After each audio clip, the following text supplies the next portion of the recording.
우리는 예전에 왕들도 권력자들도 부러워할 만한 것들을 많이 가지고 있는 것은 분명합니다. 그렇지만 우리가 이전 사람들보다 얼마나 더 행복하고 감사하면서 살고 있는가, 이렇게 한번 되돌아보면 그렇지 못하다. 나 자신부터 그렇지 못하다라는 것을 우리가 회개해야 될 줄로 믿습니다. 사람들은 누구나 행복하게 살고자 하는 그런 욕구가 있습니다. 마땅히 있어야 될 욕구라고 생각이 됩니다. 탈무드에 이런 말이 있습니다. 세상에서 가장 지혜로운 사람은 배우는 사람이고, 세상에서 가장 강한 사람은 자신을 이기는 사람이고, 세상에서 가장 행복한 사람은 감사하는 사람이다. 이렇게 기록하고 있습니다. 참 공감이 됩니다. 가만히 자기 자신을 되돌아봐도, 그리고 주변 사람을 봐도 많이 가져서 행복한 사람을 보신 적이 계십니까? 많이 가진 것 자체 때문에 사람이 행복해지는 것은 아닌 것 같습니다. 부자면 감사하게 될까? 부자가 감사하게 되는 것이 아니라 겸손한 사람이 감사하게 되는 것을 믿으실 수 있게 되기를 바랍니다. 행복의 문은 돈으로 열리는 것이 아니라 감사로 열리게 된다는 사실입니다. 삶의 위기는 언제 찾아온다고 생각하십니까? 물질을 잃어버리면 삶의 위기가 온다라고 생각이 될 때가 있습니다. 그런데 가만히 더 생각해 보면 정말 삶의 위기는 물질을 잃어버렸을 때 오는 것이 아니라 감사를 잃어버렸을 때 오게 된다는 사실입니다. 그래서 사도 바울은 우리에게 정말 행복하게 살 수 있는 비결을 알려주고 있다는 사실입니다. 범사에 항상 감사하라.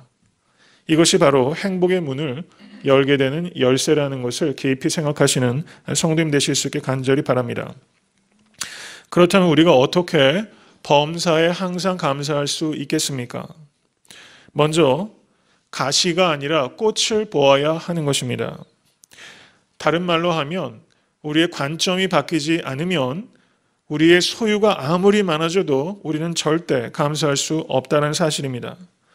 장미꽃 좋아하시는 성도님 많이 계시지요. 그런데 장미를 보면 장미에서 가시를 보고서 불평하는 사람이 있는가 하면 가시에서 꽃이 피는 것을 보고서 감사하는 사람도 있다는 사실입니다. 봄의 꽃가루 때문에 불평하는 사람이 있는가 하면 봄의 꽃향기 때문에 감사하는 사람이 있습니다. 여름의 무더위 때문에 불평하는 사람이 있는가 하면 여름에 시원한 나무 그늘 때문에 감사하는 사람이 있습니다. 가을에는 낙엽이 많이 떨어진다고 불평하는 사람이 있는가 하면 가을의 아름다운 낙엽 때문에 감사하는 사람도 있습니다. 작년에 에스라한테 눈이 좀 많이 왔죠. 겨울에 눈길 때문에 불평하는 사람이 있는가 하면 겨울에 눈꽃 때문에 감사하는 사람도 있다는 사실입니다. 지극히 단순한 말씀을 제가 드렸습니다. 제가 드리는 말씀은 매사가 어떻게 보느냐에 따라서 달라진다는 사실입니다. 이 사실 역시 성도님들 모르시는 것이 아니죠. 그런데 우리가 다르게 보는 것이 왜 이렇게 어려운지, 그렇게 오래 신앙생활을 했음에도 불구하고 왜 내가 세상과 나를 바라보는 눈이 이렇게 바뀌지 않는가, 참 그것을 우리가 안타깝게 생각하게 됩니다. 오늘 추수감사절 예배를 통해서 성도님들께서 눈길이 아니라 눈꽃을 보고 꽃가루가 아니라 꽃향기를 맡으실 수 있는 그런 관점의 변화가 일어날 수 있게 될 간절히 축원합니다. 불평은 습관적이라는 것입니다. 그리고 감사도 습관적이라는 것입니다. 불평을 자꾸 하다 보면 불행해지는 연습을 하게 되는 것이고, 감사를 자꾸 하면 행복해지는 연습을 합니다. 근데 불평하는 사람의 문제는 그 사람 혼자 불행해지는 것이 아니라 주변 사람들까지도 불행해지게 할 수 있다는 사실입니다. 내가 감사하면 내가 행복해지고, 내가 감사하게 되면 내 주변한테도 이 감사 바이러스가 전달이 되어서 그 사람도 자극받고 도전받고 어려움 가운데서도 감사할 수 있는 인생으로 견고하게 서게 되는 것입니다. 이런 말이 있습니다. 고양이가 많다고 불평하면 조금 있다가 생쥐가 많다고 불평하게 될 것이다. 정말 그렇지 않습니까? 우리가 이런 모습이 우리에게 있다는 것을 고백합니다. 홍해가 이스라엘 백성들을 막아섰을 때 이스라엘 백성들은 전부 다 이제 다 죽게 됐다 원망할 때 모세 한 사람은 거기에서 견고하게 일어서서 이제 하나님의 더 큰 구원을 보게 될 것이다. 전혀 다른 관점에서 홍해를 바라볼 수 있었습니다. 여러분, 이스라엘 백성들이 그 골짜기에서 골리앗을 대면했을 때 그 큰 거인을 보고서 이스라엘 백성들이 모두 걱정하고 그리고 불평합니다. 그런데 그때 약관의 다윗만은 달리 봤죠. 그를 거인으로 본 것이 아니라 절대 맷돌이 다른 데 맞을 가능성이 현저하게 적은 큰 표적이다. 대충 던져도 맞을 것이다. 여러분, 보는 관점에 따라서 굉장히 다를 수 있다는 것을 우리가 생각하는 것입니다. 감사하다라는 말이 영어로 thank. 그런데 생각하다는 말은 think입니다. 그런데 thank는 think에서 나온다는 사실입니다. 우리가 생각하면 감사할 수 있게 되는 것입니다. 그러면 감사의 부재는 생각의 부재에서 기인하는 것이다 라고 생각할 수 있다는 사실인 것입니다. 좋은 생각, 감사한 생각, 긍정적인 생각 하실 수 있는 성도님 되실 수 있기를 간절히 바랍니다. 그러면 우리가 정말 생각해야 될 것은 무엇인가? 그것은 예수 그리스도의 십자가와 부활과 재림의 복음의 소식이라는 사실입니다. 우리가 값없이 우리의 행위로 말미암아 의롭게 된 것이 아니라 오직 예수 그리스도 안에 있는 하나님의 은혜로 말미암아 그 보배로운 피로 우리가 하나님의 자녀가 되었다는 사실을 믿으십니까? 이전엔 진노의 자녀였는데 이제는 하나님의 은혜 안에 거하는 하나님의 사랑하시는 자녀가 되었다는 사실, 우리가 너무 많이 들어왔지만 정말 이 사실을 우리가 믿고 그 안에서 감격하고 기뻐한다면, 그리고 우리가 부활의 능력으로 하나님께서 이 세상을 이길 수 있도록 우리에게 권세를 주시고 또 보혜사 성령을 주셔서 성령께서 내 안에서 내주하시고 나를 다스리시고, 우리가 죄와 허물이 너무나 많고 죄된 본성 우리 가운데 남아있지만 성령님께서 나를 다스리셔서 나를 그리스도의 장성한 분량까지 자라도록 인도하신다. 내가 이제 썩어질 것을 위해서 살지 않고 영원한 것을 위해서 삶의 방향이 바뀌었다. 그리고 예수님께서 약속대로 재림하실 때 우리의 썩어질 육체도 변화받아서 영광스러운 몸을 입게 될 것이다. 이것이 여러분들에게 다 약속된 미래요, 현재라는 사실을 받아들이실 수 있게 간절히 축원합니다. 사실 그것을 믿으면, 정말 그것을 우리가 생각하면 우리가 삶에 있는 모든 것들을 볼 수 있는 시야가, 관점이 바뀔 수밖에 없다는 사실입니다. 그런데 우리의 관점이 바뀌지 않는다는 것이죠.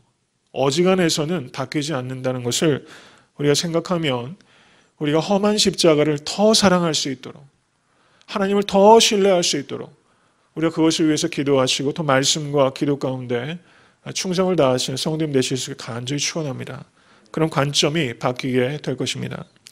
두 번째는 작은 것을 감사하라는 것입니다. 선물을 자녀들에게 주다 보면 작은 것을 하나 줘도 그냥 엄마 아빠 감사합니다, 넙죽넙죽 인사하면서 받는 자녀가 있는가 하면 정말 좋은 선물 갖다 줘도 시큰둥하는 자녀들이 있어요.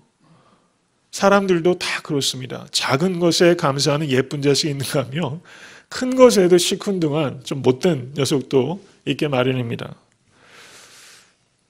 사람이 은혜는 물에 새기고 은혜는 물에 새기고 원수는 돌에 새긴다, 이런 말이 있어요. 은혜는 물에 새기고 원수는 돌에 새긴다. 예수님께서 문둥병자 10명을 고쳐주셨는데 감사한 사람은 몇 명이었습니까? 1명이었죠. 9명은 은혜를 어디에 새겼어요? 물에 새긴 거예요. 올 한해 살아오시면서 성도님들에게 감사하게 대해주신 분들 많이 있을 거예요. 그분들을 물에 새기셨습니까? 돌에 새기셨습니까? 우리가 감사할 일은 돌에 새겨야 하는 것입니다.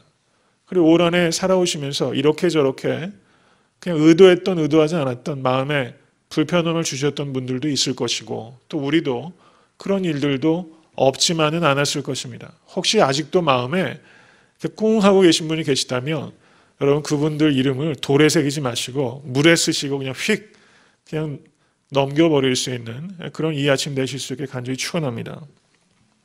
사람에게 가장 큰 저주는 무엇인가? 그것은 목마름이 아니라 감사하는 마음이 생기지 않는 메마름이다, 이렇게 말했어요. 감사하는 마음이 생기지 않는 메마름, 그것을 아파하실 수 있게 되기를 바랍니다. 목마름은 우리에게 얼마나 소중한 동기가 되는지 모릅니다. 그러면 왜 메마름이 생기는가? 여러 가지 이유가 있겠지만 가장 큰 이유는 욕심 때문입니다. 영국의 한 귀족이 하녀가 부엌에서 서로 이야기하는 것을 어깨너머로 듣습니다. 5파운드만 있으면 내가 정말 행복하게 살 텐데. 근데 밖에서 그 이야기가 이 귀족의 귀에 맴맴 도는 겁니다. 나에게 5파운드는 아무것도 아닌데 이것만 주면 행복해진다고 하니. 그래서 이 귀족이 부엌으로 찾아 들어가서 그 5파운드만 있으면 행복하겠다고 하는 그 하녀에게 5파운드를 건네줬습니다. 그래서 잠옷 뿌듯해서 부엌을 나왔는데 부엌을 나오자마자 뒤에서 소리가 들립니다. 뜻밖의 소리가 들렸습니다. 그건 뭐냐면 그 하녀가 이렇게 말하는 것입니다. 난 정말 바보야. 왜 10파운드라고 말하지 않았을까? 이렇게 말한다는 것이죠. 여러분, 우리가 이렇지 않습니까? 우리가 하나님 앞에 간구 기도를 드리는 만큼 감사 기도를 열심히 드릴 수 있었나? 10분의 1이라도 우리가 간구 기도만큼 감사 기도를 했을까요? 가만히 저를 되돌아봐도 우리가 간구 기도보다 감사 기도를 더 드리면 하나님께서는 간구하지 않은 것들도 우리에게 부어주시는 하나님이심을 믿으실 수 있게 간절히 축원합니다. 이스라엘 백성들이 광야에서 처음 만나를 먹었을 때 이스라엘 백성이 뭐라고 말합니까? 출애굽기 16장 31절을 보시면 꿀 섞은 과자 같다. 맛있다고 얘기했습니다. 근데 나중에는 민수기 11장 8절을 보시면 기름 섞은 과자 같다 이렇게 얘기했어요. 사람이 이래요. 사람이 이렇습니다. 인간의 욕심이 얼마나 많은지 하나님도 인간의 욕심을 채워줄 수 없다. 이런 말을 합니다. 깊이 생각할수록 정말 그렇다라고 생각합니다. 밑빠진 독입니다. 욕심은 절대 채워지지 않습니다. 욕심을 채워서 행복해지려고 생각한다면 그것은 어불성설이라는 사실입니다. 야고보서 1장 14절은 욕심이 잉태한 즉 죄를 낳고 죄가 장성한 즉 사망을 낳느니라 라고 말씀했습니다. 탐욕을 버리실 수 있게 간절히 축원합니다. 그러면 어떻게 하면 탐욕을 버릴 수 있는가? 미국의 한 사회학자가 이런 얘기를 했어요. 성욕보다 이기기 어려운 것이 물욕이다. 이런 얘기했습니다. 생각할수록 맞는 말입니다. 물욕이 굉장히 이기기 어려운 욕구란 사실입니다. 그럼 물욕을 어떻게 이깁니까? 하나님께서 죽은 자 가운데서 예수 그리스도를 일으키심을 믿으십니까? 이것을 부활신앙이라고 합니다. 부활신앙, 죽음을 이기는 부활신앙이 있을 때야만 물욕을 이길 수 있다는 사실입니다. 부활신앙을 가지고 죽음조차도 이겨내는 부활신앙을 가지고 정말 우리 가운데 있는 가장 강력한 욕구인 물욕을 이기실 수 있는 성도인 되실 수 있기를 간절히 바랍니다. 물질이 나쁜 게 아니라 물욕이 나쁜 것입니다. 물질을 사랑하는 것이 나쁜 것입니다. 그래서 작은 것에 감사하는 마음. 여러분, 자동차 왕 헨리 포드라는 사람 잘 아시죠? 조지아주의 시골 학교 여교사가 편지 한 통을 헨리 포드에게 보냈습니다. 내용인 즉슨 학교에 피아노 한 대를 놓아서 아이들에게 음악을 가르치고 싶은데 $1,000불만 기부해 주실 수 없겠느냐라고 편지를 썼습니다. 그런데 헨리 포드가 이런 편지를 너무 많이 받는 통에 그냥 의례적으로 반응했습니다. 그래서 편지 봉투에 달랑 10센트를 넣어서 헨리 포드가 이 여교사에게 보냈습니다. 그런데 10센트를 받은 이 여교사가 1,000불을 기증해 달라고 얘기했지만 10센트밖에 받지 못한 이 여교사가 그것을 받고서 낙심하지 않고 그것을 감사하고 여기에도 하나님의 의미가 있을 것이다, 계획이 있을 것이다 생각해서 땅콩 종자를 사서 학생들과 정성껏 땅콩을 재배했다는 겁니다. 그래서 그 중에서 잘 익은 땅콩을 골라서 헨리 포드에게 감사하는 마음으로 땡큐 노트를 써가지고 헨리 포드에게 보냈습니다. 여러분께서 헨리 포드면 어떠시겠어요? 헨리 포드가 그걸 받고 감동을 받은 겁니다. 아니, 세상에 10센트를 보냈는데 그것을 감사하는 마음으로 이렇게 나에게 편지를 보내다니. 그래서 헨리 포드가 기부를 했어요. 얼마 기부했을까요? 여러분 같으면 1,000불 기부하시겠습니까? 10,000불 기부했어요. 10,000불. 저는 미국이 참 괜찮은 나라 같아요. 이런 감동 스토리들이 참 미국은 참 많은 것 같아요.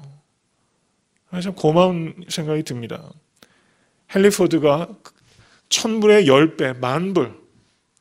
10센트에 감사했더니 10,000불이 오는 것이죠. 여러분, 하나님께서는 훨씬 손이 큰 것을 믿으실 수 있게 되길 바랍니다. 작은 것을 감사하시면 하나님께 감동받습니다. 여러분, 큰 거 가지고 감동받는 자녀보다 작은 거에 감동받는 자녀를 보면 부모 마음이 얼마나 기쁘겠어요.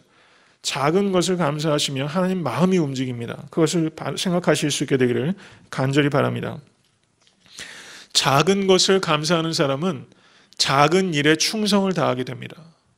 작은 일에 충성을 다하면 그것이 기적을 일으키게 되는 것입니다. 지금 당장 하나님 범사에 항상 감사합니다.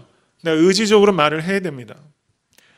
감정이 생길 때 감사하는 것이 아니라 감사하라고 명령하셨기 때문에 우리는 감사하는 것입니다. 다소 형식적이라 할지라도 우리가 무조건 감사합니다 라고 입버릇처럼 감사합니다. 감사합니다. 하나님 마음은 안 그런데 그래도 감사하겠습니다. 이렇게 말씀하시고 감사를 의지적으로 하시면 여러분 말에는 능력이 있습니다. 감사합니다 말하면 감사할 일이 계속 생기게 되는 것을 믿으실 수 있게 간절히 축원합니다. 당장 환경이 바뀌지 않을 수 있습니다. 그러면 어떤 변화가 있습니까? 불평하던 내가 감사합니다 라고 말하면 내가 바뀌기 시작하는 겁니다. 내가 나를 대하는 태도가 바뀌고 내가 하는 일이 예전과 같지 않고 다른 관점에서 내 일을 사랑하게 되고 내가 만나는 사람들 그리고 내가 접하는 모든 세상들을 전혀 다른 각도에서 전혀 다른 관점에서 볼 수 있는 그런 시작이 된다는 사실입니다. 작은 것에 감사하실 수 있게 되기 축원합니다. 그러면 큰 것을 주십니다. 부족한 것을 감사하실 수 있게 되기를 바랍니다. 그러면 넘치도록 부어주신 하나님을 경험하실 겁니다. 고통 중에 감사하시기 바랍니다. 그러면 문제가 해결되는 것을 경험하시게 될 것입니다. 있는 중에 감사하실 수 있게 되기를 바랍니다. 그러면 누리면서 사실 수 있게 될 것입니다. 이것을 믿으실 수 있게 간절히 축원합니다. 가장 경건한 기도는 어떤 기도라고 생각하십니까? 가장 평범한 것을 감사하는 기도가 가장 경건한 기도라는 말이 있습니다. 지금 내가 누리는 지극히 작고 당연하고 평범한 일들을 감사하실 수 있는 여러분과 제가 될 수 있게 되기를 간절히 바랍니다. 세 번째는 가시를 감사하라는 것입니다. 살다 보면 크고 작은 가시에 찔리면서 살아가는 것이 인생입니다. 그런데 신앙이 성숙하다 보면 예전엔 가시 때문에 불평만 했는데 이 가시에도 하나님의 뜻이 있겠거니 하는 것이 받아들여지고 가시도 감사할 수 있게 됩니다. 그리고 가시가 감사되는 자신을 보면서 또 감사하게 되죠. 가시를 통해서 우리는 성숙해집니다. 탈무드에 이런 이야기가 있습니다. 랍비 아키바라는 사람이 있습니다. 실존 인물입니다. 이 사람이 먼 여행길에 책을 보기 위해서 등잔을 가져갔습니다. 시간을 알려주는 수탉을 가져갔습니다. 나귀와 토라를 가져갔습니다. 4가지를 가져간 단촐한 여행을 시작합니다. 날이 저물어서 한 마을에 들어갔는데 이곳저곳을 다녀봐도 잠자리를 제공하는 사람이 없습니다. 그래서 마을 어귀에 천막을 치고서 간신히 거기서 잠을 청하게 됩니다. 불편했지만 불평하지 않았습니다. 하나님의 뜻이 있을 거라고 아키바는 굳게 믿었습니다. 잠이 오지 않아서 토라를 읽으려고 등불을 켰는데 그만 바람이 휙 불어서 등불이 꺼져버렸습니다. 그렇지만 아키바는 더 유익하게 해주실 거야 라고 감사하면서 다시 누워서 잠을 청하려고 했습니다. 그런데 이번에는 갑자기 멀리서 사나운 짐승들의 울음소리가 들리더니 갑자기 나귀가 놀라서 도망을 쳐버렸습니다. 그 통에 옆에 있던 수탉까지 덩달아 도망가 버렸습니다. 아무것도 없이 이젠 다 잃어버리게 된 것입니다. 그렇지만 아키바는 하나님께서 더 좋은 것을 주실 거야 라고 굳게 믿고 감사하면서 계속해서 잠을 잤습니다. 이제 아키바에게 남은 것은 토라 하나밖에 없었습니다. 아침에 일어나서 아키바가 마을에 들어갔더니 마을이 밤새 도적대가 출몰해서 마을에 있는 모든 사람들이 다 죽고 말았다는 것입니다. 만약에 아키바가 마을에서 잠자리를 얻었거나 아키바가 등불에 불을 켜서 토라를 읽었거나 그리고 나귀나 수탉이 도망가지 않아서 옆에 있어서 울부짖기라도 했다면 아키바 역시 죽을 수밖에 없었다는 사실입니다. 동화 같은 이야기이죠. 근데 많은 것들을 생각해 주게 됩니다. 범사에 항상 감사하는 것이 우리를 지켜준다는 것을 기억하실 수 있게 간절히 축원합니다. 올 한해 살아오시면서 성도님들께서도 잠자리를 구하지 못하시고 등불이 꺼지고 나귀와 암탉이 도망가 버리는 것 같은 크고 작은 상실을 경험하셨을 겁니다. 상실을 경험하지 않는 인생은 하나도 없다는 사실입니다. 근데 그것을 잃어버렸기 때문에 내가 생명을 얻을 수 있었다는 것을 아는 사람은 매우 적다는 사실입니다. 사람이 얼마나 어리석으냐면 지금 내가 갖고 있는 것이 좋은 건지 나쁜 건지도 알면서 살아가기 어렵다는 것입니다. 조금 지나면 예전에 슬퍼하고 아파했던 것들이 자기를 견고하게 만들어주는 보석 같은 것이었고 지금 당장 내가 좋아서 기뻐하는 일들이 사실상은 약이 아니라 독이 되는 경우가 많았다는 것을 우리는 살아가면서 무수하게 경험한다는 사실입니다. 저는 이렇게 묵상해 뵀습니다. 그리스도인들에게는 독될 게 하나도 없다. 세상 사람들은 이게 약인지 독인지 모르죠. 그렇지만 그리스도인들에게는 다 약이 되는 것입니다. 어떻게 약이 됩니까? 항상 감사하고 범사에 감사하면 이것이 다 약이 되는 것입니다. 올 한해 성도님들 살아오시면서 감사할 일들도 많이 계셨지만 안타깝고 아쉬운 일들도 적지 않으셨을 겁니다. 이 아침에 아직 감사하지 못하고 있는 그런 가시가 있다면 그것을 감사하실 수 있게 되기를 주님으로 간절히 축원합니다. 그럼 그 가시가 성도님들을 보석으로 만들어주는 것입니다. 그리고 하나님께서는 가시를 감사하는 사람을 보시면 감동하십니다. 기뻐하십니다. 다윗이 왕궁에서 감사 드렸던 찬양시보다 다윗의 찬양시의 백미는 저가 사울을 피해서 캄캄한 동굴 속에서 드렸던 감사 찬양이 다윗의 찬송시 중에 백미입니다. 그리고 욥은 어땠습니까? 모든 재산을 잃어버리고 열 자녀, 정말 금지옥역과 같은 열 자녀를 다 잃어버리는데 욥이 어떻게 감사합니까? 내가 모태에서 적신이 나와 싸운즉 또한 적신이 그리로 돌아가올지라. 주신 자도 여호와시요 취하신 자도 여호와시니 이름이 찬송을 받을지어다. 여러분 욥의 찬양을 하실 수 있는 성도님 되실 수 있게 간절히 바랍니다. 여러분 잘 아시는 하박국 선지는 뭐라고 찬양합니까? 비록 무화과 나무가 무성치 못하며 포도나무에 열매가 없으며 감람나무에 소출이 없으며 밭에 식물이 없으며 우리의 양이 없으며 외양간에 소가 없을지라도 나는 여호와를 인하여 즐거워하며 나의 구원의 하나님을 인하여 기뻐하리로다. 보석보다 더 귀한 보석은 바로 이와 같은 신앙입니다. 여러분 하나님께서는 우리에게 인생을 살아가면서 보석을 찾으라고 이 세상에 보낸 게 아니라 우리가 예수 그리스도의 인격을 닮은 보석 같은 사람이 되라고 우리 이 세상에 보내신 것을 생각하실 수 있게 되길 바랍니다. 하박국은 먹을 것도 없었습니다. 그리고 재물도 없었습니다. 제사도 드릴 수 없었습니다. 그렇지만 하박국은 재물로 제사를 드릴 수 없었지만 감사로 제사를 드렸습니다. 하나님께서 받으셨던 최고의 경배라고 생각할 수 있습니다. 가시가 없는 인생이 하나도 없다. 나에게만 닥치는 문제가 아니다. 인간이 경험하면서 모두에게 보편적인 것이다. 이것을 생각하시고 나에게 주시는 가시는 나를 정금과 같이 연단하는 것이다. 다 아시는 거죠. 그런데 정말 이것을 받아들이실 수 있게 간절히 축원합니다. 가시를 감사하시면 하나님께서 크게 쓰십니다. 네 번째, 감사에 대해서 제가 마지막 드리는 권면은 평생 감사라는 겁니다.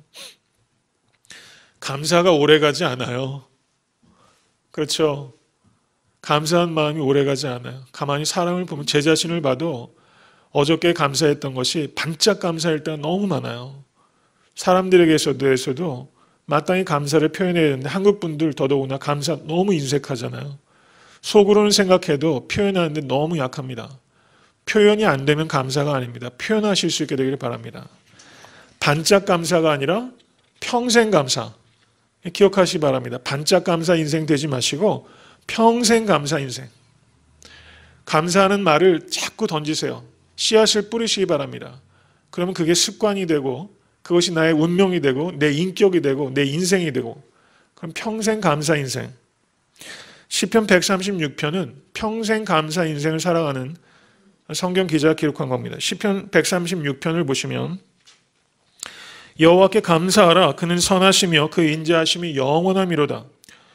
모든 신에 뛰어나신 하나님께 감사하라. 그 인자하심이 영원함이로다. 모든 주에 뛰어나신 주께 감사하라. 그 인자하심이 영원함이로다. 홀로 큰 기사를 행하시는 이에게 감사하라. 그 인자하심이 영원함이로다. 계속할까요? 시편 기자가 시편 126편 한 편에 여호와께 감사하라. 그 인자하심이 영원함이로다. 몇 번 했는지 아십니까? 26번 했어요. 여호와께 감사하라. 그 인자하심이 영원함이로다. 감사의 샘물이 터진 겁니다. 마음에서부터 감사가 터지면 입술에서도 감사가 터져나는 것입니다. 이런 사람을 만나기 원합니다. 여러분, 교회에서 우리가 성도님과 성도님들 만날 때 우리가 정말 내 입에서 감사가 터져나와서 그 감사의 강물이 다른 사람과 같이 정말 어우러지고 또 하나가 되고 영향을 끼치고, 그래서 감사교회, 우리 교회는 정말 무슨 일이든지 감사할 수 있는 그런 교회 될 수 있게 간절히 바랍니다. 텍사스에서 한 굉장히 성공한 사업가가 있었는데 이분이 책을 한 권 출판하려고 했습니다. 그런데 그 책의 내용이 뭐냐면 하나님 감사합니다 라는 말을, 똑같은 말을 100만 번 책에다 써서 그것을 출판하겠다는 마음을 품었어요. 정말 감사가 넘치는 거죠. 여러분께서 출판사 사장이면 그런 책 출판하시겠습니까? 하나님 감사합니다. 그런 책 사시겠어요? 100만 벌 하나님 감사합니다라는 글로만 쓴 책을 출판하겠다. 여기저기 수소문했지만 실패했어요. 그런데 그 사업가의 마음이 감동이 됩니다. 100만 번이라도 하나님 감사합니다 할 수 있다는 것입니다. 예수 그리스도의 십자가를 늘 생각하고 묵상하며 우리는 다 100만 번이라도 감사할 수 있게 되기를 원합니다. 여러분, 이렇게 되기 쉽지 않죠. 늘 평생에 감사하다라는 말을, 감사의 씨앗을 뿌리실 수 있는 성도님 되실 수 있게 간절히 축원합니다. 석탄의 그 원소가 뭔지 아십니까? 탄소입니다. 다이아몬드 역시 탄소입니다. 우리가 불평을 일관하면 우리는 탄소가 석탄이 되는 것처럼 석탄 인생이 되는 것이고, 우리가 감사하면 우리가 다이아몬드처럼 보배가 된다는 사실입니다. 평생 감사하는 성도님 되실 수 있게 간절히 축원합니다. 그러면 평생 행복하게 되실 것입니다. 그리고 주변 분들에게 행복을 나누시는 복된 인생 되실 것입니다. 오늘 이 아침에 올 한 해 지내가시면서, 그리고 지금까지 살아오시면서 아직 감사하지 못했던 것들이 있으시다면 그것을 이 아침에 감사하기로 결단하시고 하나님 앞에 찬양 올리시는 성도님과 제가 될 수 있게 되기를 간절히 축원합니다.